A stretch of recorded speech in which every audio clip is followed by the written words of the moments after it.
Manilo, gabing-gabi ka na nga akong umuuwi, lasing ka pa. Tanungin mo yung bunganga mo. Sinong gaganang umuwi? Sa tulad mo, naputak ng putak. Eh, ano gusto mo gawin ko? Manahimik na lang ako at panuurin kang malunod sa alak, ganon? Huwag mo akong pakikialaman. Paglalasing ako hanggat gusto ko.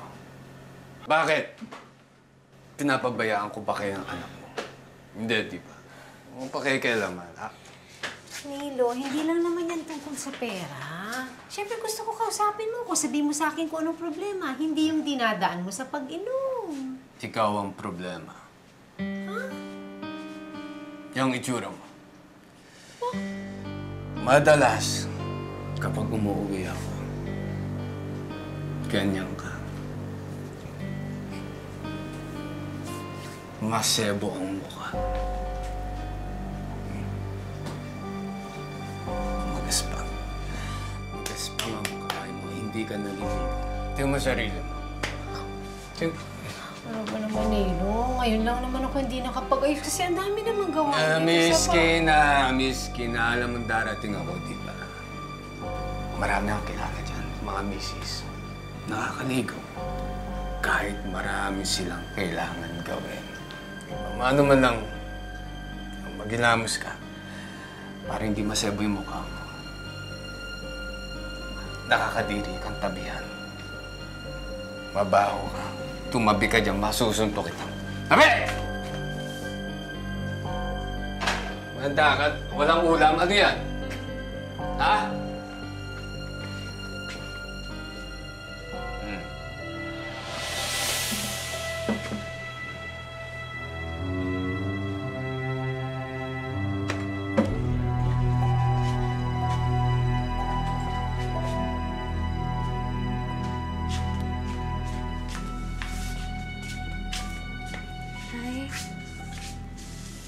Lasing lang po si Tatay Nilo.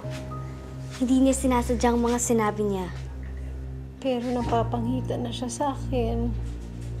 Nay, huwag kang makikinig sa kanya. Maganda ka. Magandang-maganda ka pa rin.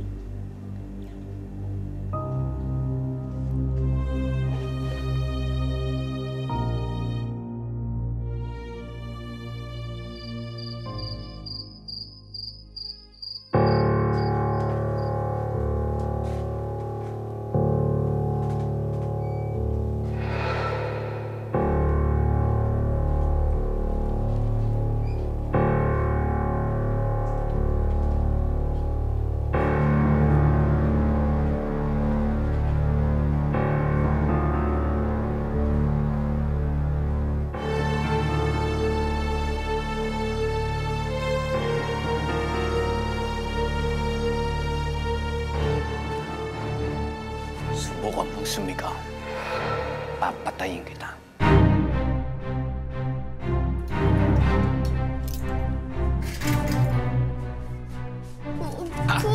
Takil!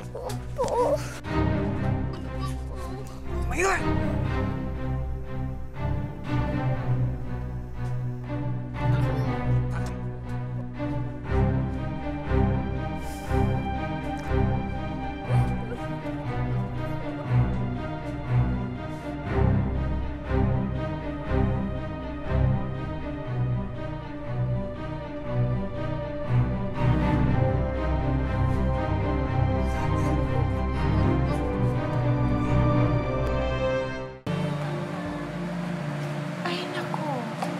O yun, nalaman ba yun ng mama mo?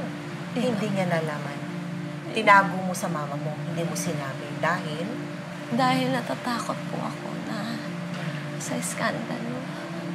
Na feeling ko, hindi rin ako kakampihan ng mother ko. Ayun. Kasi paulit-ulit na lang po eh. Paulit-ulit na lang, wala nang maliit ako.